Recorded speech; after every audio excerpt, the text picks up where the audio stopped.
নমস্কার, সবাই কেমন আছেন? বংমায়ের ঘরকন্যাতে আপনাদের অনেক অনেক স্বাগত। আজ বুধবার, ঘড়িতে এখন সকাল 7:30 মতো বাজে।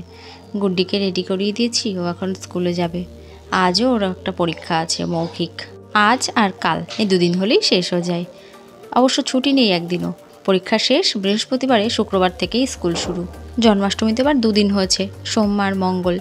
সোমবারে তো কাকিমণিদের বাড়িতে পুজো হয়েছিল, সেখানে গেছিলাম। মঙ্গলবারে আবার আমার ছোটো মাসিরা পুজো করেছে। পুজো করে উঠেই আমাকে ফোন করেছিল যে আয় প্রসাদ নিয়ে যা, মানে গুড্ডির বাপিকে পাঠাতে বলছিল আর কি। তাই আমি বললাম ও তো কলকাতায় চলে গেছে।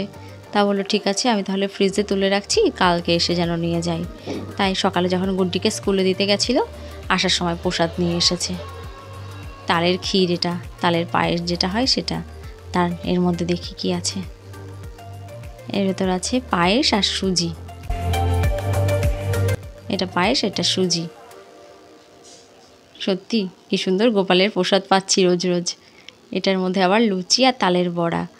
মাসি খুব সুন্দর তালের বড়া করে, আর যেটা গুড্ডির বাপি খেতে খুবই ভালোবাসে। প্রতি বছরই মাসি 1 কোটো করে তালের বড়া করে গুড্ডির বাপির জন্য পাঠিয়ে দেয়। জানে যে ও তালের বড়া খেতে ভালোবাসে, তাই যে প্রসাদেও দিয়েছে। অত প্রসাদ, তবে এখন আর এগুলো খাবো না, ফ্রিজে তুলে রাখবো, বিকেলে খাবো। চলুন দুপুরের রান্নাটা এবার আগে সেরে নিই। আজ করবো একটু ওলের ঘন্ট আর চিকেন। প্রথমে একটু কড়ায় কালো জিরার মুগ ডাল ফোড়ন দিয়ে দিলাম। ওলটাকে ভাতেই সিদ্ধ করে রেখেছিলাম, যখন ভাত করি ভাতের মধ্যে দিয়ে রেখেছিলাম, তাহলে আর আলাদা করে সিদ্ধ করতে হবে না।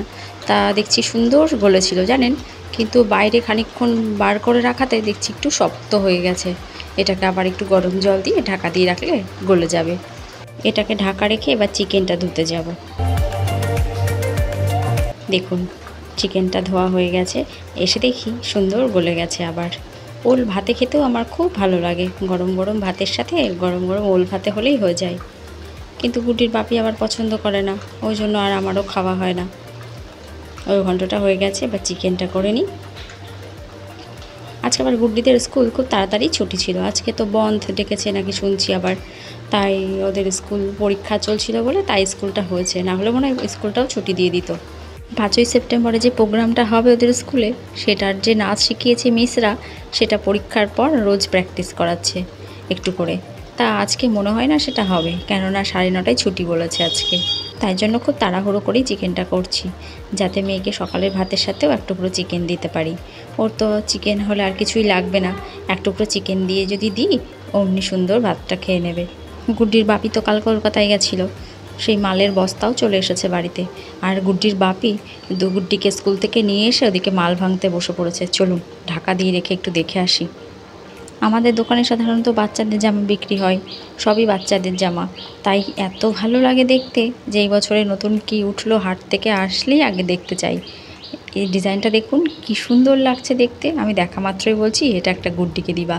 তাই ওর বাপি বলবে যে তোমাকে আর মাল দেখানো যাবে না, এরপর থেকে আর বাড়িতে মাল খুলবো না। যেটা দেখি সেটাই মনে হয় মেয়ের জন্য একটা করে নিয়ে রাখি, এত সুন্দর লাগে জামাগুলো দেখতে। 5 দিন পুজো, 5টা জামা তো লাগবেই। এক এক রকম ডিজাইন যদি এক একটা করে নিই তাহলেই হয়ে যাবে। এই কালারটা গুড্ডি একটাও পরেনি, তাই বললাম এই কালারটাই নেব গুড্ডির জন্য।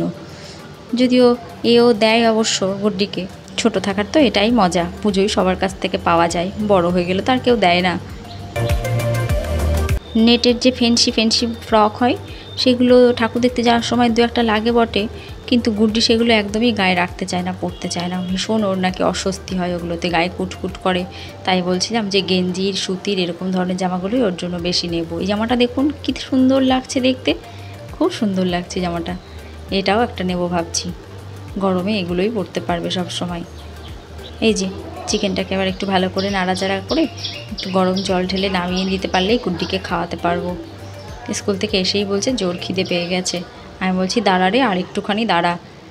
আজকে আবার আলুগুলো ভেজে নিইনি জানেন, যখন ভাত বসিয়েছিলাম ভাতের হাঁড়ির মাথায় তো আমি জল বসিয়ে রাখি, যেটা রান্নায় পরে তরকারিতে দিতে লাগে গরম জল।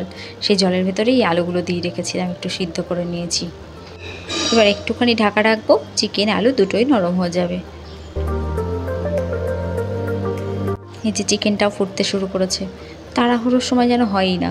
মেয়েটা সমান এসে বলে যাচ্ছে আমার খিদে পেয়েছে, আর ঝোলটা মনে হচ্ছে যেন আজকে ফুটছেই না। অবশেষে ফুটেছে, দাঁড়ান এখান থেকে তুলে আগে মেয়েটাকে তো খাওয়াই, তারপর আমাদেরটা পরে নামানো যাবে। রান্নাবান্না শেষ, আজকে আবার ছবিটা নিয়ে বসেছি। আজকে একটু শাড়িটা ধরেছি, মা দুর্গার শাড়িটা একটু করতে থাকি যেটুকু এগোই। এখন ঘড়িতে বিকেল 5টা মতো বাজে। প্রসাদ নিয়ে চলে এসেছি গুড্ডির আর ওর বাপির জন্য। সেদিনকে যে গুড্ডির জন্য ড্রেসটা বানাতে গেছিলাম তা তো আপনাদের বলেইছি যে দোকানটা বন্ধ ছিল। গুড্ডিকে নিয়ে ওর বাপি এখন যাবে সেই ড্রেসের মাপ দিতে। কি অবস্থা দেখুন আমার ঘরের আজকে সব আলমারি থেকে জামা কাপড় বার করে দিয়েছিলাম ভাদুরে রোদ। আমার মাকেও দেখতাম দিতে, খুব ভালো লাগে আমার এই সময় জামা কাপড়গুলো একটু রোদ খাওয়ালে। আলমারির চাবিটা আমি কোথাও খুঁজে পাচ্ছি না। আমার মেয়েটা আবার খুব শান্ত তো, ওর জন্য আমি তো ঘরে কোথাও কোনো জিনিস রাখতে পারি না। তাই ঠিক করেছি আলমারির এক একটা তাকের জিনিস এক একদিন রোদে ফেলে তাহলে সেই তাকটা খুঁজে নিতে পারবো। এই জন্যই আর কি ভাদুরে রোদ আরও দেওয়া। গুড্ডিকে রেডি করিয়ে দিয়েছি, ও তো চলে গেছে বাপির সাথে। সেই ফাঁকে মন ভরে একদম ঘরটাকে আজকে ঝাড়া মোছা করেছি, সব পরিষ্কার করেছি, সব গুছিয়ে ফেলেছি জিনিসপত্র। ওর আসতে হয়তো দেরি হবে, আমি একটু এবার আরাম করে প্রসাদটা নিয়ে বসবো। চলুন তাহলে ভিডিওটাও আজ এখানে শেষ করি। সবাই ভালো থাকবেন, সাবধানে থাকবেন। ভিডিওটি ভালো লাগলে লাইক করবেন। নমস্কার, দেখা হবে পরের ভিডিওতে।